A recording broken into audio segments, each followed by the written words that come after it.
Hi guys, welcome back to our video. Friday morning finally training முடிச்சு 1 week ஆயிருந்தது. சில ஃபார்மில் சைன் வாங்கிறதுக்காக திரும்பவுமே 1 வீக் அப்புறம் ஸ்கூல் போயிருந்தோம். இது ஜஸ்ட் ஒரு 80 டேஸாக இருந்தாலும் அங்கே இருக்க எல்லாருமே க்ளோஸ் டு ஹார்ட் தான். பசங்களை கூட ரொம்பவே மிஸ் பண்ணுவோம். ரொம்ப பியூர் ஹார்ட்டட் பீப்புள். அங்கே இருக்கும்போது செம்ம சேட்டை பண்ணுவாங்க.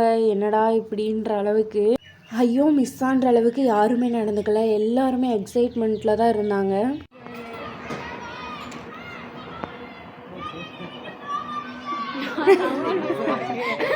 சமையலை விட்டு போகாதீங்களா, உள்ள போடா. கொஞ்சம் தெரியல, அவ்வளோ திட்டு வாங்க போறீங்க. வழக்கமாக சாப்பிட்ற அண்ணா கடையில் போய் டீ சாப்பிட்டுட்டு என் ஃப்ரெண்டு ஒருத்தவங்க கேரளாவிலேருந்து எனக்காக சில பிளான்ஸ் எல்லாம் கொண்டு வந்திருந்தாங்க. அதையும் வாங்கிட்டு வீட்டுக்கு கிளம்பியாச்சு. அதை பற்றின அப்டேட் அடுத்த வீடியோவில் போடுறேன். தேங்க்ஸ் ஃபார் வாட்சிங்.